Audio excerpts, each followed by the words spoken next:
Christmas is a time of giving where parents take delight in the joy of their children opening their presents on Christmas morning.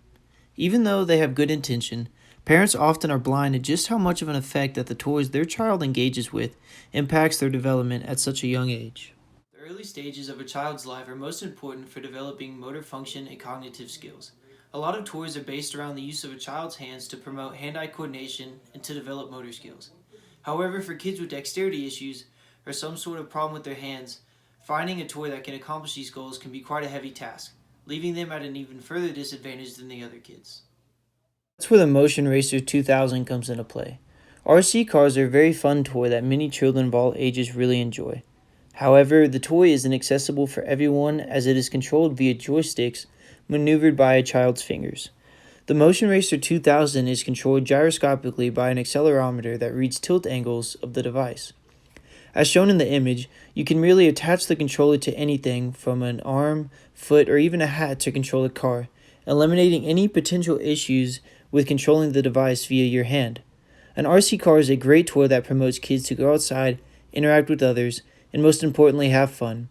Additionally, an RC car is generally a child's first exposure to the STEM world with the radio and motor component of the car, which is crucial to expose to kids during an era dominated by technology.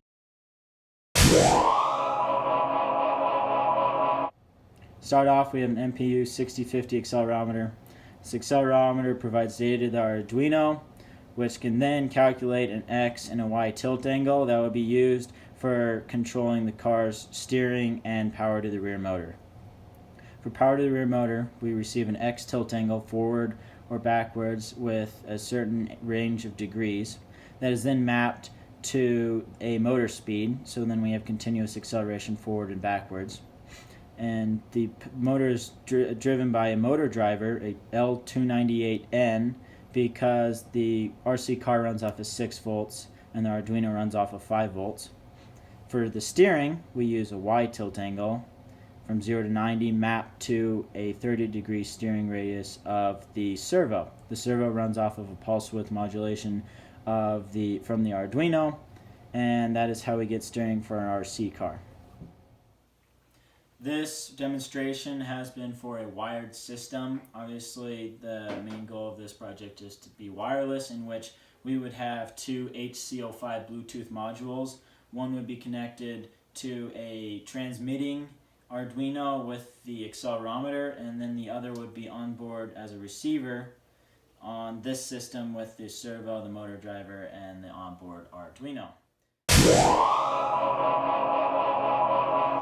So here we have an accelerometer where forward gestures go to moving the car. The more forward we tilt it, the faster it goes.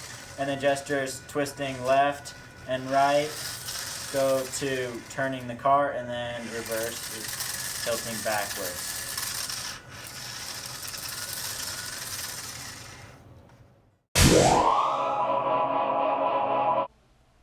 For further development of this product, the car will be controlled via radio waves instead of Bluetooth so that the car can be controlled over a significantly larger range. Additionally, smaller and more efficient parts will be used to run the car to increase acceleration and decrease the bulkiness of the car and the gyroscopic controller to make the product easier to use and allow for a more aesthetically pleasing product. Developing toys for all types of children to stimulate their brain growth and increase their cognitive skills to keep up with the ever-changing world is a major challenge faced in America today. Children are learning more at a faster rate than ever, and this product ensures that no child is left behind due to any physical impairment that may have otherwise slowed them down. The Motion Racer 2000 was created so that every child has a chance to get ahead and, more importantly, have fun.